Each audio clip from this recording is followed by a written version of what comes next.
Welcome to Public Forum, a community outreach program produced by North Idaho College located on Lake Coeur d'Alene. Featuring guests from around the globe addressing a wide variety of subjects, Public Forum serves to educate and enlighten. Please join host and moderator, political scientist Tony Stewart, in welcoming today's guests. Today we started a two-part series dealing with, first of all, the foreign policy of the United States, which of course is a very, very important subject. And on the second program we're going to continue that, but from the perspective of how one addresses and combats this tragic time that we're going through, the terrorists and what they are trying to do to our democracy. And we want to talk about how we best can be supportive of our country in combating that terrorist threat. We welcome to the program a friend of ours and someone highly qualified to address these questions, Dr. Lisa Carlson. Our guest is a professor of political science at the University of Idaho in Moscow, Idaho. She holds a BA degree in international relations from the University of Wisconsin at Milwaukee. She has a master's and a PhD in international relations from Rice University, and as one would expect, she teaches in those areas at the University of Idaho. I want to add that she is serving as president of the Pacific Northwest Political Science Association, and she's in our city for the annual meeting. Dr. Carlson, welcome. It's always a pleasure to see you and be at conferences with you, and also to have you back on our program. Thank you, Tony. It's a pleasure to be here. And as always, I'm so pleased to have our regular panelist, Janelle Burke, who is an attorney in the state of Idaho, and we will ask Janelle to commence the question today with Dr. Lisa Carlson. Dr. Carlson, you and I had the pleasure of visiting a little bit before the program, and you are highly qualified, as Tony indicated. We talked a little bit about the classes that you're teaching. Would you share with our viewers, so they understand how well qualified you are, what some of those classes might be and just a little bit about them? Well, I'll just talk about what I'm going to be teaching in the spring semester. I always teach an international politics course which focuses on the conditions under which states cooperate and engage in conflict. So we explore a wide variety of issues in international relations. I also teach a course on political violence and revolution. And so we look at basically the whole question for the whole semester is, why do humans rebel against their government or against other governments and engage in violent activity to further political goals? So that's a very interesting course. I'm also teaching Western European politics next semester, and so we'll want to bring the Europeans in respect to how they're helping us out currently. And you also teach a class in basic American foreign policy too, don't you? That's right. Yeah, in American foreign policy we look at the processes by which Americans officials make decisions in the foreign policy realm, what some of the substantive policies have been, and give a treatment like that. Yeah. With that, thank you, Janelle, giving us such a good background, and again, we're fortunate that Dr. Carlson is with us. Let's go into some discussions from a historical perspective of foreign policy in the United States, if you would. That's an impossible question in a short period of time, but what has been some of the goals and of our foreign policy over time, and are those goals changing in any way? Are we somehow changing strategy and trying to realize those goals? Well, if you take a look at the course of American foreign policy really since the founding of the nation, one of the goals has not changed from the beginning till now, and that's economic prosperity. The United States has always been interested in securing a wealthy, prosperous nation state. But before World War II, we primarily pursued that policy on the continent. Although we began to interfere more in Latin American affairs around the turn of the century, we really stayed out of European affairs. That all changed after the Second World War. We still had economic prosperity, security of the nation in mind, but this time we decided that we couldn't be isolated anymore and still be secure and have prosperity. So we reached out to the Europeans, formed alliances all over the world, not just with the Europeans, but then began to intervene militarily in other places. We began to get bases all over the world. So really the method by which we secured those goals changed quite dramatically during the Cold War, when we believed that communism was the principal enemy. You'd like to forgive me for not having the same expertise as you do, and so if I get off track, please guide me back. Okay. At the end of World War II, and we had the Marshall Plan, and concentrated so much in Europe, am I correct that in the mid part of the 20th century, the late 40s and early 50s, that our concentration was heavier there, but as we moved into the latter part of the 20th century, we were more engaged and involved in Asia or Africa than we had been just immediately after World War II? Actually, our involvement in Asia really begins during and after World War II. Remember that during the Second World War, we supplied foreign aid and military equipment to Chiang Kai-shek to help him defeat Mao Zedong. We also helped Ho Chi Minh in Vietnam to assist in his efforts to defeat the Japanese during that war. Once the Second World War was over, remember that we were responsible for half of Korea. The Soviets had part, we had part, and so we were involved there really from the beginning. And then, of course, the Korean War breaks out in 1950. I don't think that the United States was particularly interested in containment in Asia, but that's where the problems broke out. And then, of course, Vietnam occurred shortly after that. So I would argue that we were really involved in Asia right from the beginning and shortly after the Second World War. I guess I should have phrased it a little different. That's so true, you know, in the 1960s and 70s. Certainly Vietnam received incredible attention and controversy. But I guess what I was attempting to say is that we started out with the hope and the idea that with the Marshall Plan and all that we would have our greatest connection to Europe, and maybe we didn't get to make that decision with both Vietnam and Korea. We didn't really get to make that decision, I would argue, because of how we perceived the threat to the United States after the Second World War. The threat was the Soviet Union, and we believed that the Soviet Union and communism were the same thing. So communist in South Korea was directed by the Soviet Union. We really saw it as monolithic. And so our interests really could not be confined to Western Europe. They had to be global because the Soviet threat was global. And in addition to that, of course, with Eastern Europe falling under the influence of the Soviet Union, and then, as you said, with Vietnam coming on, but also with the collapse of the Chiang Kai-shek government and Mao Zedong taking over, and that happening in the late 40s also. So there was front moving both ways, wasn't there, both into Eastern Europe and into Asia? That's right.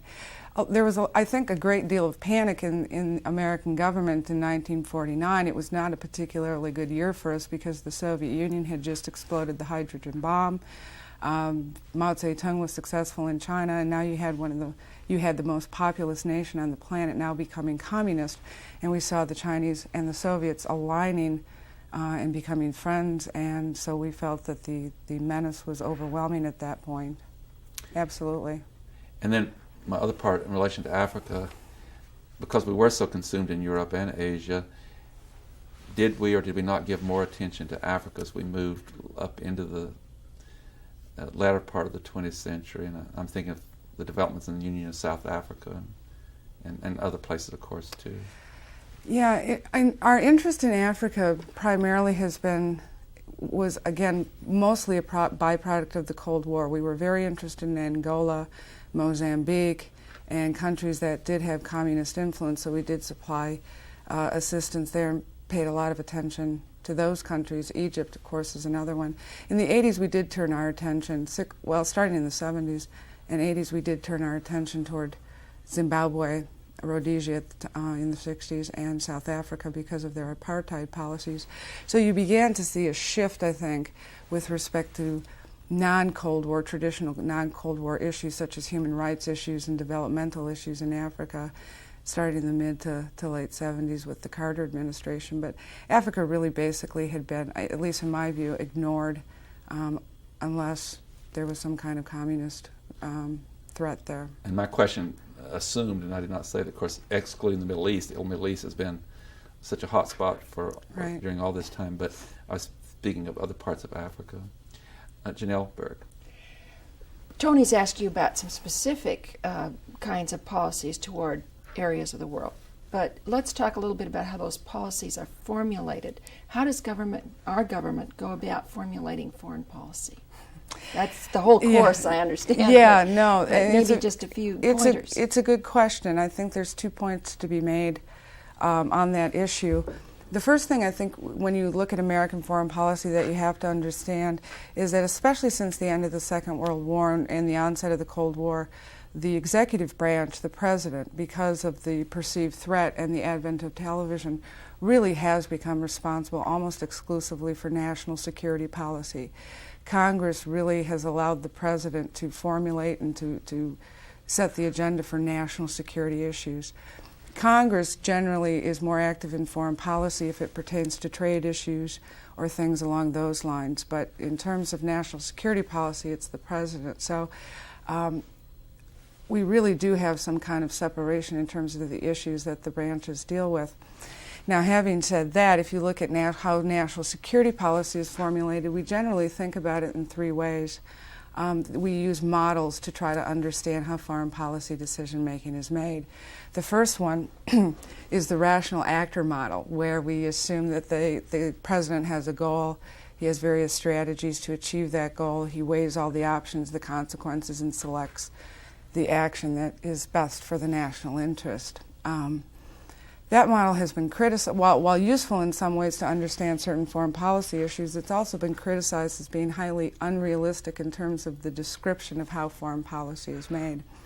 So another way we look at it is to look at what's called the bureaucratic politics model. And here you focus on the various heads of the different bureaucratic organizations, such as the Secretary of State, Defense, National Security Advisor, the President, and any other principal foreign policy player, and look at their positions and how they bargain and how they compromise and the push and the pull and the influence that various people have. And we argue that foreign policy then is a result of that bargaining process among the heads of state. So the president may come into a meeting with one view, but come out with a very different view based on what he hears in the discussion. Another way we look at foreign policy is what we call the organizational processes model. And here you focus on the organization itself, like the Department of Defense, the Central Intelligence Agency, and you explain foreign policy by looking at their standard operating procedures. What kind of plan do they have for this particular instance? What did they do yesterday? What kinds of fragmentation and bargaining and feudalism is going on among the organizations who are all competing for foreign policy influence? This section wants this mission, this section wants this mission. They all are trying to capture the foreign policy process. And in this model, the president really isn't perceived to have a lot of control necessarily over what goes on. It's really what the organizations tell the president is possible that can be done. Not necessarily what should be done, but what can we do to cope with the situation. That's one way we look at foreign policy, and it's probably in all reality a mixture of different things, and under certain conditions different models are more or less accurate depending on the issue at stake. And so when people say, well, I would do this or I would do that, it's not as simple as that. There are a lot of competing interests, you're saying, but I would take it that we also have some reactionary as well as some pro-action going on in foreign policy too. Would that be correct? If you could clarify what you mean by proactive and reactionary. When I'm saying reactionary, I mean there's an event, and we have to respond to that event, yes. As opposed to something that we're planning a long time in advance. Yes, for a long time we've made the distinction between crisis decision-making, crisis foreign policy, which I think is what the mode we're in right now, versus the day-to-day incremental kind of foreign policy making with respect to, say, trade policy toward China, or a meeting, a summit with the North Koreans, or things along those lines where you plan in advance and you modify and adjust your policy depending on circumstances. Crisis decision-making is a very different situation. By definition, it's regarded as you have to react in a very short period of time. There's a lot of stress, and the national values of the country are really at stake. So you're quite right. There's very different types of foreign policy out there. On the domestic scene, certainly as we study presidents, they have administrative styles, and you'll have a President Eisenhower who wanted everything to go through his chief of staff, Sherman Adams, for much of that administration. Mm-hmm. You have a President Carter, or the first President Bush, as I understand, who were very detail-oriented and wanted to keep very involved in not only the policy but administration of it. And you had a President Reagan who loved to delegate to those around him. Thinking of that, at least on the domestic scene, in your three models that you've presented for how we go about foreign policy, does that vary some from president to president because of their management style, and one president might use one of these models more than another one? Yeah, I think you're right. I think it depends on the personality of the president and how he structures the advice environment around him. For example, you mentioned different management styles in terms of your level of interest and knowledge and willingness to get into the details of foreign policy. Presidents also have tended to either follow a secretarial system where the Secretary of State is the dominant foreign policy actor versus those presidents that follow the more of a national security advisor type of arrangement where that person takes the principal foreign policy role. And in doing so, there's a real tension between those two actors, and so you can have various conflicts within administrations depending on whose views are being stressed, whose views are not being stressed. Carter had a serious problem, I think, in his administration in that he had two very strong personalities who really had very different views on foreign policy. Now, while that can work in terms of getting the best advice in terms of what to do, it also meant that sometimes policy seemed conflicted, that we weren't sure what we were doing. So, yeah, the presidents can use different models and different actors within, say, a bureaucratic politics framework to rely on for their advice. Some of our presidents have extraordinary foreign policy background. President Eisenhower, President Nixon, certainly there have been others.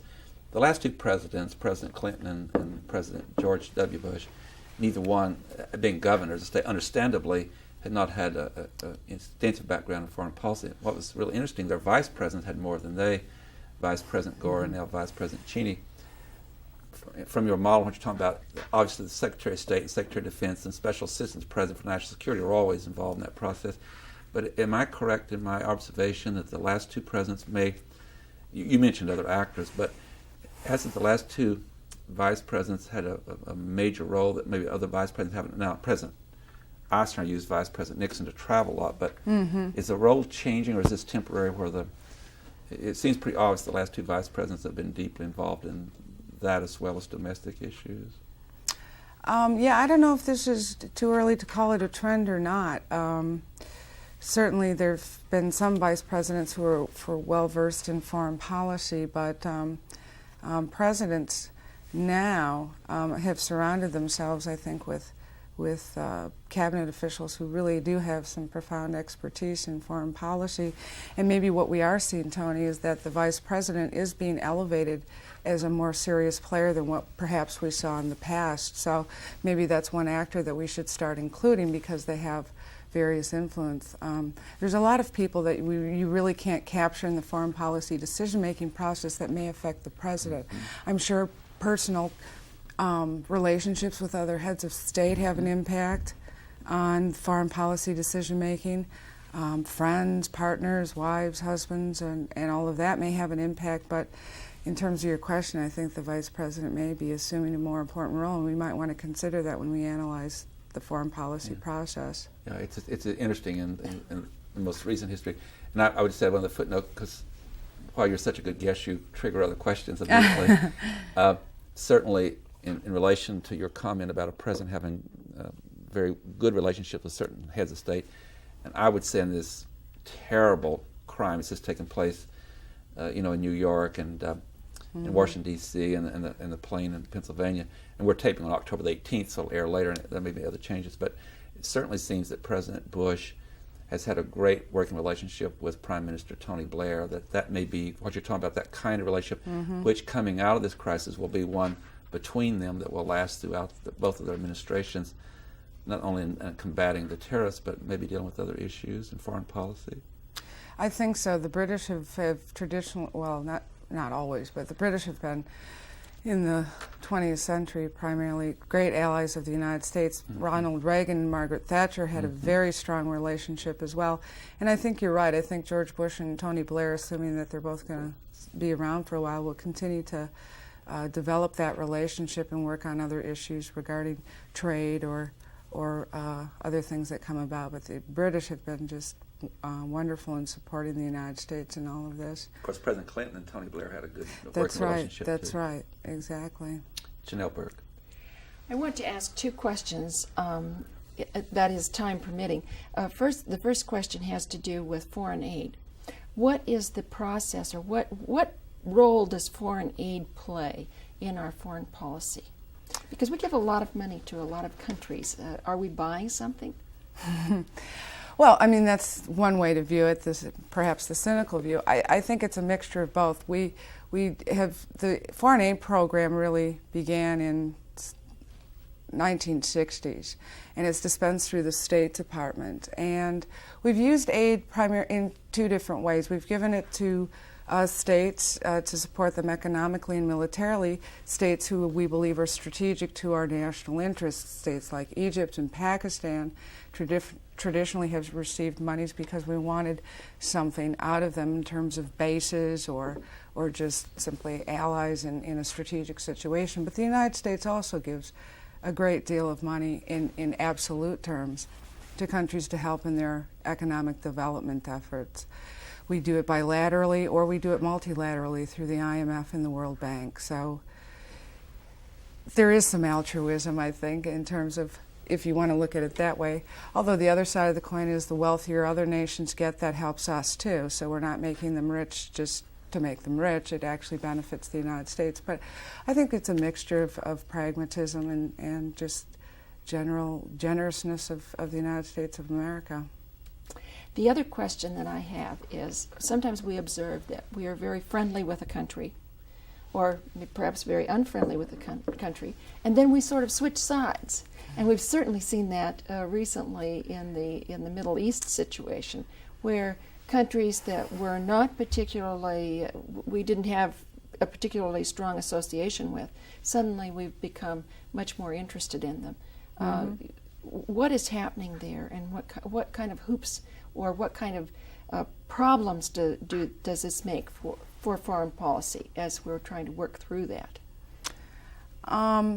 Yeah, that's a good question. I'm not sure that it creates any problems. I think the recent opening of dialogue between the United States and Iran, the Iranians apparently have offered their assistance in some capacity in this effort. Our renewed relationship with Pakistan, I think, are good things. I hope that can be partly to help the Pakistanis and Indians perhaps resolve the Kashmir issue, and warming relations with the Iranians can only benefit both sides. We opened a little bit of trade with the Iranians last year, but perhaps we can lift the full sanctions and to develop stronger relations with them. I don't know that it creates a problem. I think people don't understand why we go back and forth, but That's the question. Yeah. Temporary alliances are necessary because you need the support of other nations militarily, economically, or certainly in terms of the legitimacy of what you're doing. The United States has recently gone through the United Nations, although not in Kosovo, for certain missions because it lends a certain legitimacy that the world community is behind or against a particular nation state and their action. So we temporarily ally with these countries given the issue, but I don't see that as problematic necessarily.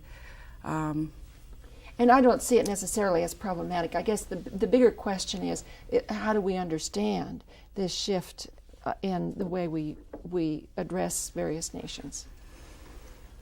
And I think you probably answered my question for the most part. Yeah. You said it is a constantly shifting thing. Yeah, it depends on the issue at stake. In the Iraqi case, when Saddam Hussein invaded Kuwait, we had a coalition of at least 28 nation states that came together to defeat aggression.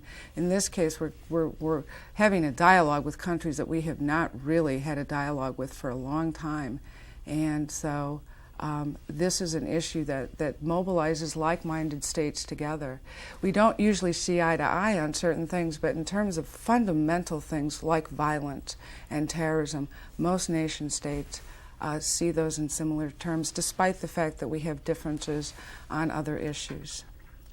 We don't have much time left, but your point is so well taken. There's an immediate crisis can bring you together, because certainly with this latest example of these sales of terrorists around and being protected in Afghanistan threatens the independence of nation states regardless of their ideology, because these particular groups are not respecting boundaries or different countries. It's one of the reasons why that Iran is willing to talk with us now is that they certainly oppose the Taliban government in Afghanistan, and in fact that government has denied them water right access that they had before. Those are the kind of immediate issues that can lay to rest temporarily some of the other disagreements. Yes, I think so. The Iranians do not recognize the Taliban government and have not supported their efforts at all. So in this case, the United States and the Iranians are on the same side of the issue. And I would suspect perhaps that the Iranians might ask the United States to help them resolve their issues, if it is water, with the Afghanistanis. I think a lot of nations are going to ask the United States to help them resolve issues that they have so far been unable to resolve on their own. Is it also a correct observation in this particular case that the Taliban government in Afghanistan has isolated itself and has become a haven for terrorists and has been unfriendly to Iran and others? So in the end, doesn't this really increase or speed up the process of the United States being successful in cooperating with other countries of bringing down that government in Afghanistan, and therefore in turn being able to at least take this particular area and deal with the terrorists that are there? Yeah, I think that's right. If anything, it's going to be a catalyst to whatever the outcome is, that you have this unified support. I mean, I think I might be wrong about this, but I think there's only 3 or 4 governments that officially recognize the Taliban. It's down to 1 now. It's down to 1. Okay, all right. So that so others obviously recently have withdrawn recognition. That is a nice signal of how truly marginalized this country is, and I think that can only help increase the probability that of an outcome in that situation. On that note, we have to bring the permanent conclusion, but we built a bridge, which is very good, to the next week when Dr. Lisa Carlson, you'll be back with us, and we're going to talk about how to combat this incredible threat to countries all over the world and to democracies, but with the terrorists that are sails all over the world. And thank you for being with us. It's been an incredibly important program and informative. You have a great knowledge of our historical foreign policy process, and we also thank Janelle for her very fine questions. And ladies and gentlemen, I would invite you to be with us again next week when Dr. Lisa Carlson will return. We'll continue our discussion of foreign policy, but particularly dealing with how are we going to have victory over the latest threat to freedom. Until then, please have a good week.